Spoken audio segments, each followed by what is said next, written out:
8月天又濕又熱，朋友們係咪總覺得身體沉甸甸嘅，整日昏昏欲睡，冇乜嘢胃口，有時火氣仲特別旺。好多人會想夏天嘛，多食啲水果解暑就好。結果呢，西瓜、芒果吃咗一大堆，反而覺得身體越嚟越寒。有嘅人甚至血糖一下子就飆升。老實講，水果要係吃唔啱，真可能比唔吃仲傷身。大家或許唔知道，夏季常食嘅好多水果，其實唔一定契合你嘅體質。咁8月份到底有邊啲真正有益於身體，可話係老天此時節特別賞賜嘅天賜佳果呢？今日呢支影片，我哋結合古人嘅千年智慧與現代前沿科學研究，為你揭曉一份8月養生黃金水果榜。榜上嘅5種水果唔單止好吃，更係堪比良藥嘅續命果，能幫我哋清暢血路、平穩血糖、補益氣血，讓大家輕鬆健康咁度過夏末秋初呢個關鍵時段。請務必睇到最後，特別係第1名，錯過就得再等整整1年。開始之前，若你關心自身健康，請點擊訂閱並開啟通知。若有任何疑問，歡迎喺評論區留言，我會盡量回覆大家。而家就從第5名開始，倒數揭曉呢一份8月養生黃金水果榜。講到桃子，腦海裏是否會浮現人面桃花相映紅咁樣嘅詩句？冇錯，自古以嚟，桃子就係氣色、健康甚至長壽嘅象徵。神話裏面，天上嘅仙女食嘅蟠桃，能夠讓延年益壽，雖係傳說，卻反映老祖宗早已經認識到桃子嘅非凡養生價值。可你知道嗎？桃子最厲害嘅地方，好多朋友都忽略咗。中老年人，尤其女性，常覺頭暈、乏力、臉色蒼白，呢多半係氣血不足嘅表現。去醫院檢查，醫師上說有啲貧血，要多補鐵。好多人嘅第一反應係吃紅肉、豬肝，但其實有一種水果嘅鐵含量，竟比蘋果、梨子呢啲常見水果高出4到5倍。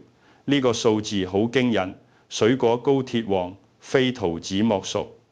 鐵係製造血紅蛋白嘅關鍵原料，血紅蛋白負責把氧氣送往全身。你想，氧氣供應足咗，氣色自然紅潤，精神亦就嚟啦。因此，覺得吃肉太油膩或腸胃較弱嘅朋友，喺8月每日吃1粒鮮桃，係最溫和、最天然嘅補氣血方式。更驚喜嘅係，好多血糖有困擾嘅朋友，一聽到水果就驚，覺得甜分高會讓血糖飆升，但桃子係例外。衡量食物影響血糖嘅指標叫升糖指數 GI， 數值越高，血糖上升越快。桃子嘅 GI 只有28。要知道，白米飯嘅 GI 高達80幾，桃子嘅升糖速度甚至比唔少蔬菜仲慢。因此，桃子可話係糖友能夠安心享用嘅安全水果，既能品嚐香甜，又唔致帶嚟過大血糖負擔。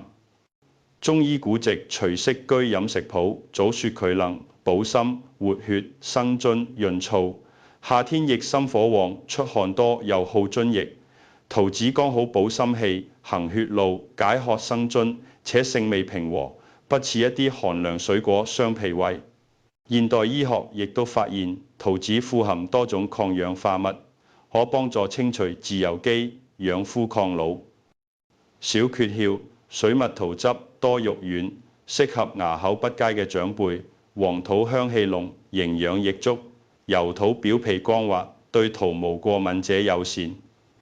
此時節，桃子正當令，冇錯過呢個補氣血、穩血糖嘅好機會。補足氣血後嚟睇，夏日流汗過多、身體易疲嘅解法。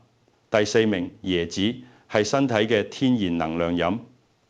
大熱天滿身大汗，又熱又渴，若嚟一粒冰涼椰子，剖開插上吸管，飲一口清甜椰子水，嗰種從頭到腳嘅舒暢，真唔係其他飲料能比。你知道嗎？呢份舒暢背後有科學根據，椰子水唔係普通嘅水，而係大自然賜予嘅天然電解質水。夏天大量出汗，流失嘅唔單止係水，仲有我肉、鈉等電解質。一旦失衡，人會疲倦乏力，嚴重甚至抽筋、心律不整。市售運動飲料就係喺模擬汗液成分嚟補電解質，但裏頭幾多糖、幾多添加劑，你清楚嗎？椰子水約94%係水分，阿鈷含量驚人，每100克約475毫克，名列水果前茅。阿鈷對中老年人尤為重要，被稱為生命元素，有助維持血壓穩定，保護心血管。因此，感覺中暑或流汗過多時，飲一杯純椰子水，比任何含糖飲料都健康有效。佢係我哋嘅急救水。不過，凡事一體兩面，椰子可話係矛盾體。椰子水係天使，但係對某啲朋友而言，椰子肉可能係魔鬼。點解？椰子水熱量好低，可香香嘅椰肉熱量卻高達大約240大卡100克，且多為飽和脂肪。若果你在控重或者係有高血脂、脂肪肝，椰子水可以放心補水補卡，但椰肉務必節制，淺嘗即可，否則血脂同體重恐亮紅燈。記住，夏天補水揾椰子水，想減脂降血脂，椰肉請敬而遠之，分清水與肉嘅差別，先至能夠真正受益。第3名，為一道煨鍋嘅水果葡萄。一提到葡萄，論是否立刻諗到好甜、糖分一定高，唔能夠食。特別係血糖偏高嘅朋友，可能早把葡萄列入黑名單。如果你亦咁諗，今日必須替葡萄平反。食起嚟甜同升血糖快，其實係兩件事。葡萄嘅 GI 只有53，屬於低 GI 食物，55以下，意味住佢唔會俾血糖好似坐雲霄飛車，糖分較為平穩咁被吸收。只要控制分量，即便糖友亦都能夠適量享用。點解推薦8月吃葡萄？因佢有血管清道夫嘅稱號，隨年齡增長，血管如同水管會老化、堵塞，形成血栓，風險好大。葡萄含有百利蘆醇等強力成分，可降低壞膽固醇，抑制血小板聚集，以免血栓，維持血管彈性與通暢。好多昂貴保健品主打嘅就係佢，而我哋食天然葡萄即可獲取。想讓清道夫效力最大，有個關鍵，食葡萄唔吐葡萄皮。研究發現，葡萄皮同葡萄籽中嘅白藜蘆醇與花青素等抗氧化物含量遠高於果肉。有人建議連籽一齊榨，但籽味苦澀，多數人難接受，退而求其次，至少做到唔吐皮，已能吸收到大部分精華。帶皮食嘅前提係清洗乾淨，把葡萄剪下，放水中，加1小匙小蘇打或果蔬清洗劑，浸泡10-15分鐘，再用流水反覆沖洗，即可安心食用。份量方面，需控糖與體重嘅朋友，建議每日15-20粒中小粒葡萄就足夠。再好嘅嘢，過量亦不宜，科學咁食，先至能夠讓呢位清道夫替心血管保駕護航。第2名係低調卻內涵豐富嘅無花果，佢唔似多數水果以鮮豔花朵吸引蜂蝶，而係默默結果，性格如其名，含蓄而深藏功夫。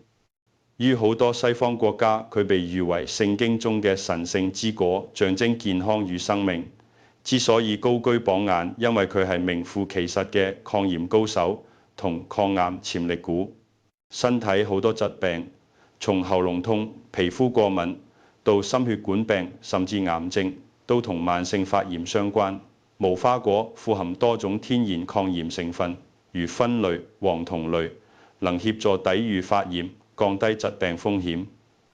更厲害嘅係佢仲係富硒水果，硒被稱為抗癌之王，對免疫系統至關重要，亦都能夠保護心肌細胞。據資料顯示，無花果嘅硒含量約為蘋果嘅7倍，鮮棗嘅23倍，着實驚人。經常少量食用，有助提升免疫護心。有研究甚至指出，無花果中嘅多糖對抑制腫瘤細胞具潛在作用。中醫則認為無花果性甘涼，能清熱解毒、消腫散結。夏天上火、喉嚨乾痛，似有異物卡着時，吃數粒鮮果或以乾果泡水飲用，皆可緩解。對好多朋友難言嘅困擾痔瘡，無花果亦都能夠內外兼顧，一方面清熱解毒，一方面膳食纖維助排便。不過有個重要嘅小秘密必須提醒，無花果屬光敏性食物。其中嘅呋喃香豆素，若果喺進食大量後立刻暴曬，可能同紫外線反應，導致紅腫、瘙癢，甚至色斑，亦就係植物日光性皮炎。因此，享用無花果嘅最佳時段係傍晚或者陰天。若白天食咗，盡量避免長時間暴曬。掌握呢點，就能安全享受呢位低調嘅抗炎之王。終於到咗冠軍嘅揭曉。第一名上市時間極短，堪稱季節限定，錯過就得等一整年。佢看似其貌不揚，甚至唔少朋友未曾見過呢一小果子黃皮果。冇好睇佢，被尊稱為果中之寶，既係水果，更係好多家庭常備嘅良藥。點解力壓群雄奪冠？因佢完美解決夏末秋初兩大困擾，其一食慾不振。其二，咳嗽痰多，夏季濕熱，脾胃功能亦受影響。做咩菜家人都只食2口。黃皮果獨特嘅酸甜風味，就係天然嘅開胃神器。本草綱目記載佢能消食、順氣、除煩熱。飯前吃幾粒，刺激消化液分泌，胃口大開；飯後吃幾粒，幫助消化去游離。更絕嘅係佢嘅化痰止咳作用。俗話正氣存內，邪不可干。但夏天貪涼吹冷氣，飲冰飲寒濕亦犯肺，導致咳嗽、喉間有痰。黃皮果性平，味甘酸，正具行氣、化痰、止咳之效。好多廣東長輩會用鹽或者蜂蜜醃黃皮果存上1年。一覺喉嚨不適或者欲咳，含上1-2粒，效果極佳。從現代營養睇，黃皮果同樣亮眼，其膳食纖維含量係夏季人氣王西瓜嘅14倍。膳食纖維乃腸道嘅清道夫，促進蠕動，帶走代謝廢物，便秘者食之亦有助益。關鍵在於佢嘅上市期非常短。通常僅7、8月呢1個多月，唔似蘋果、香蕉4季可得。佢係大自然喺特定時令送俾特定地區人們嘅珍稀貴贈。若您喺市場見到呢種金黃色小果，千萬別猶豫，買嚟嘗嘗。食法多樣，可直接剝食，酸甜開胃，亦都可連皮帶核以熱水沖泡，加一撮鹽，便是一杯生津解渴、助預防感冒嘅保健飲，甚至能夠入菜燉肉，別有風味。呢款8月限定嘅嶺南人參，務必把握時機，否則就真得等明年啦。今日我哋一齊揭曉咗8月養生黃金水果榜嘅5大健康果品。第5名，補氣血、穩血糖嘅長壽鮮果桃子。第4名，補水補鉀、天然急救水椰子，飲水不試肉。第3名，守護血管嘅清道夫葡萄，低 GI 帶皮更佳。第2名，低調嘅抗炎之王無花果，注意光敏性。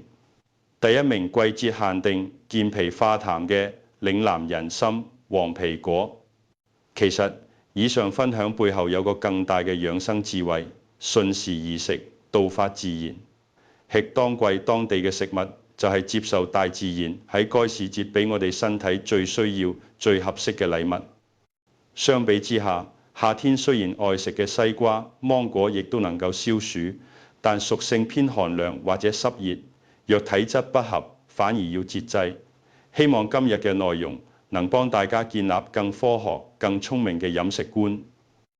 從今日起，就到市場尋找呢啲8月養生果，為自己同家人嘅健康做出一個雖小卻極美嘅改變。願大家都能夠食出健康、活力滿滿、福氣安康。